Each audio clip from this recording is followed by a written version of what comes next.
오늘 하나님께서 우리에게 주실 말씀은 잠언 17장 1절에서 12절까지 말씀입니다. 구약성경 잠언 17장 1절에서 12절까지 말씀을 함께 교독하시겠습니다. 마른 떡 한 조각만 있어도 화목하는 것이 육선 이 집에 가득하고 다투는 것보다 나으니라.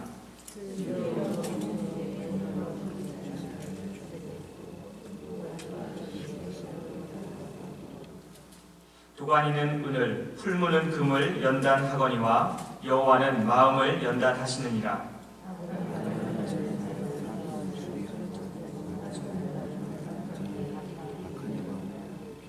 가난한 자를 조롱하는 자는 이를 지으신 주를 멸시하는 자요, 사람의 재앙을 기뻐하는 자는 형벌을 면치 못하는 자라.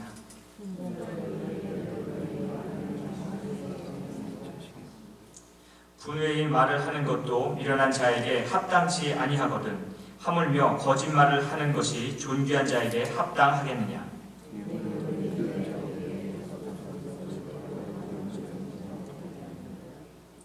허물을 덮어주는 자는 사랑을 구하는 자요, 그것을 거듭 말하는 자는 친한 벗을 이간하는 자니라.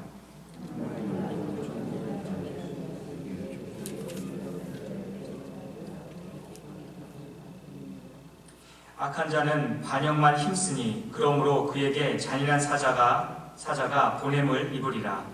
차라리 새끼 빼앗긴 앙콤을 만날지언정 미련한 일을 행하는 미련한 자를 만나지 말 것이니라. 아멘. 우리가 보고 있는 잠언은 삶의 지혜를 이야기해주는 책으로서 비단 믿지 않는 사람들도 잘 알고 있는 책입니다. 인간의 삶에 있어 지혜가 무엇이며 무엇이 바른 행동인가, 무엇이 참된 지혜인가를 이야기하는 것이 바로 잠언의 말씀입니다. 고대 국가에서 지혜라는 것이 세상의 만물에 대한 지식, 이치, 그리고 삶의 경험, 이런 것들을 이야기했었습니다. 그리고 인간의 삶에 대한 이해에 집중되어 있었던 것이 고대 국가에서 지식이라고, 지혜라고 이야기하는 것들이었습니다. 즉, 고대 국가에서 지혜라는 것은 세상과 인간 자신에 대한 삶 그리고 알무로 국한되어 있던 것이 사실입니다. 그러나 성경에서 이야기하는 지혜는 당시 고대 국가에서 이야기하던 그 지혜와는 사뭇 다릅니다. 오늘 우리가 읽고 있는 잠언 말씀에서도 우리가 삶의 지혜를 다루고 있습니다마는 성경에서 이야기하는 지혜는 세상과 그리고 인간의 삶에 대한 통찰력만을 말하지는 않습니다. 잠언 서문인 1장을 살펴보면 솔로몬의 잠언이다 라고 이야기하면서 잠언의 주제, 즉 참 지혜가 무엇인지에 대해서 분명하게 이야기를 해주고 있습니다. 잠언 1장 7절에 보면 우리가 잘 아는 말씀이 기록되어 있습니다. 여호와를 경외하는 것이 지식의 근본이거든. 즉 여호와를 경외하는 것이 다른 모든 것보다 그 지식의, 그 지혜의 근본이다라고 성경에서는 명확하게 이야기를 해주고 있습니다. 이때 경외하다, 여호와를 경외하다라는 이 이야기 중에서 경외하다라는 이 표현은 하나님의 주권과 영광을 인정하는 자가 가지는 거룩한 두려움을 이야기합니다. 즉 여호와를 경외하는 것은 하나님이 나의 삶의 주인이 되어주시고 그분의 영광 앞에 거룩한 두려움을 가지고 서는, 그 마음을 가지고 주님 앞에 서는 그것을 지혜다라고 우리가 이야기할 수가 있습니다. 잠언에서는 그것이 참된 지혜다라고 이야기합니다. 그렇다면 여호와를 경외하고 지혜 있는 삶을 사는 자들에게 어떠한 일이 있겠습니까? 오늘 본문 17장은 그것에 대한 답을 주고 있습니다.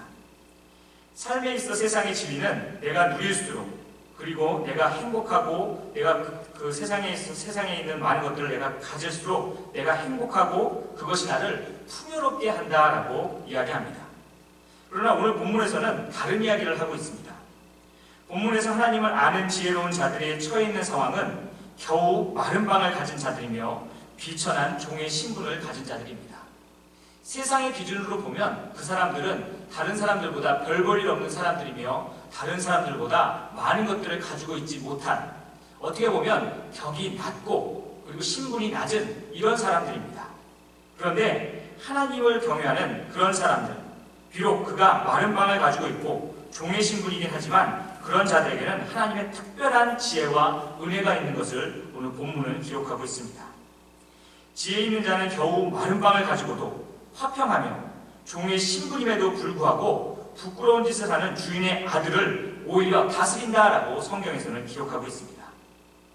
세상의 기준으로 보았을 때 성경에 기록되어 있는 대로 많은 음식을 가지고 있는 자들, 많은 고기를 지니고 있는 자들은 주인으로 고기를 지니고 있는 자들, 그리고 주인으로 세워진 자들은 세상의 기준으로 보면 나은 자일지 모르나 오히려 마른 떡만으로 살아가는 자, 종의 신분으로 살아가는 자가 하나님만을 경외하며 살아갈 때 그의 상황이 비천함에도 불구하고 그 안에 하나님께서 부어주시는 특별한 은혜가 있다라고 오늘 성경에서는 기록하고 있습니다. 그와 동시에 오늘 본문 4절 이후에 보면 하나님을 경외하지 않는 자의 삶은 형벌을 면치 못하며 지혜 있는 자와 지혜 없는 자들의 모습을 끊임없이 대비시켜 나가면서 하나님을 섬기는 지혜 있는 자들의 복된 삶은 어떠하며 그렇지 못한 자들의 비천한 삶은 어떠한지에 대해서 계속 대비시키면서 보여주고 있습니다. 그렇다고 한다면 왜 하나님께서는 이 잠언 말씀을 통하여서 지혜 있는 자 그리고 반대편 지혜 없는 자들을 계속해서 대비시켜가면서 우리에게 지혜가 무엇인지에 대해서 반복해서 이야기해 주시는 것일까요? 그것은 지혜가 단지 알므로 그치지 않기 때문입니다. 잠언서를 살펴보면 끊임없이 지혜 있는 자의 삶 그리고 지혜 없는 자의 삶을 대비시켜가면서 우리에게 반복적으로 이야기해 주고 있습니다. 어떻게 보면 너무 형식적일 수도 있고 너무 반복해서 지겨울 수도 있는데 왜 끊임없이 성경은 이렇게 지혜 있는 자와 없는 자들의 삶을 반복시키면서 우리에게 하나님의 지혜에 대해서 이야기하고 있는 것입니까? 그것은 아까도 서두에서도 이야기했지만 지혜가 단지 알므로 삶의 경험으로 그치지 않기 때문입니다. 지혜, 그렇지 하나님을 경외하는 것이 바로 삶의 지혜지 라고 깨닫고 끝나는 것이 아니라 그 지혜의 삶이 바로 우리의 신앙 가운데 익혀져야 하는 그 지혜이기 때문입니다. 쉬운 얘기로 하자면 그 지혜가 알므로 그쳐지는 것이 아니라 우리 삶 가운데 뿌리내림으로 말미암아 하나님을 경외하는 기술로 우리 삶 가운데 익숙하게 경험되어져야 하기 때문입니다. 오늘 성경에서 말하는 이 지혜라는 단어에 숨겨진 뜻 중에 하나가 바로 기술입니다. 성경에서 지혜라는 것은 지혜라고 표현하는 이 단어를 끊임없이 다른 곳에서도 사용하는데 옷을 만드는 사람 혹은 금속을 세공하는 그 금속 세공업자들 이렇게 숙련된 기술을 가지고 있는 자들의 능력을 묘사하는 데 있어서 이 지혜라는 단어를 사용합니다. 즉 성경에서 이야기하는 지혜란 단지 알므로 그쳐지는 것이 아니라 그것이 우리 삶 가운데 반복적으로 이루어짐을 통하여서 삶 가운데 익혀져야 하는 기술이라는 것입니다. 그렇게 우리 삶 가운데 그 지혜, 그 하나님의 말씀이 익숙하게 경험되어지고 그것이 기술로 남았을 때 그것이 바로 지혜라는 것입니다. 즉 하나님을 경외하는 것이 그냥 머리로 그쳐지는 것이 아니라 숙련된 기술, 내 삶을 하나님께 이렇게 드렸을 때 내 삶을 하나님의 말씀 가운데 이렇게 맞춰가는 그 기술들을 정말 능수능란하게 내 삶 가운데 익혀나갔을 때 그것이 하나의 기술로서 그것이 하나의 지혜로서 내 삶 가운데 뿌리내린다라고 성경에서는 이야기해주고 있습니다. 그래서 잠언은 끊임없이 지혜 있는 자와 지혜 없는 자들의 삶을 반복시킴을 통하여서 우리에게 지혜, 즉 그것 기술로서 우리에게 자리 잡을 그 지혜에 대해서 이야기해주고 있습니다. 하나님만을 경외하며 살아가는 삶, 그것이 참 지혜임을, 그것이 참된 신앙의 기술임을 우리에게 이야기해주고 있는 것입니다. 오늘 이 말씀을 통하여서 하나님만을 경외하는 기술, 하나님만을 경외하는 참된 지혜를 깨닫는 저와 여러분 되시기를 예수 그리스도의 이름으로 축원합니다. 우리가 이렇게 하나님의 말씀을 묵상하면서 그 말씀대로 살아가는 이유는 무엇이겠습니까? 오늘 본문 3절 말씀에는 이렇게 기록되어 있습니다. 도가니는 은을, 풀무는 금을 연단하거니와 여호와는 마음을 연단시키시느니라. 하나님께서는 우리를 그런 하나님의 말씀을 통하여서 하나님의 그 경륜을 통하여서 우리를 끊임없이 연단시키시고 우리를 단련시키십니다. 세상에서 많은 사람들은 죄 가운데 살아갑니다. 심지어는 하나님을 믿는 자들까지도 하나님을 이야기하고 하나님의 말씀대로 살아간다고 고백을 하지만 여전히 그 삶 가운데 죄를 품고 살아가는 삶의 모습을 우리는 살펴볼 수가 있습니다. 또한 그러한 삶을 살아가는 것이 우리의 모습입니다. 그런데 그렇게 하나님을 입으로만 고백하는 그 패역한 세대 가운데, 하나님을 온전히 깨닫지 못하는 그 세대 가운데 하나님께서는 이 말씀을 통하여서, 하나님을 온전히 깨닫는 이 지혜들을 통하여서 우리를 온전히 연단시키시고 우리를 재련하여서 정금과 같이, 순수한 은과 같이 만드시겠다라고 이야기하고 계십니다. 죄를 품고 세상의 불순물을 품고 살아가는 자들을 향하여서 오직 너희들을 내 말씀으로, 하나님의 말씀으로 연단시키셔서 순수한 은과 같이, 순수한 정금과 같이 우리를 만들겠다라고 이야기하고 계십니다. 그리고 그러한 그 삶을 주인 되신 하나님께서 품으시겠다. 그 삶을 통해서 하나님께서 역사하시겠다라고 우리에게 약속해 주고 계신 것입니다.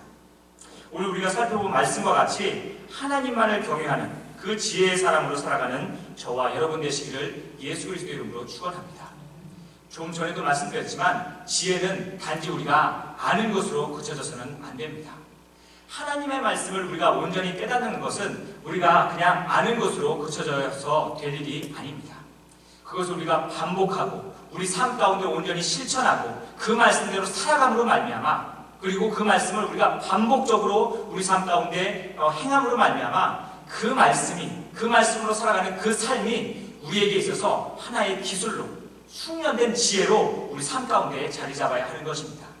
그것이 우리에게 참된 지혜가 되는 것이고, 그것이 우리의 삶을 통하여서 하나님을 경외하는 참된 신앙인으로서의 삶이 될 줄 믿습니다.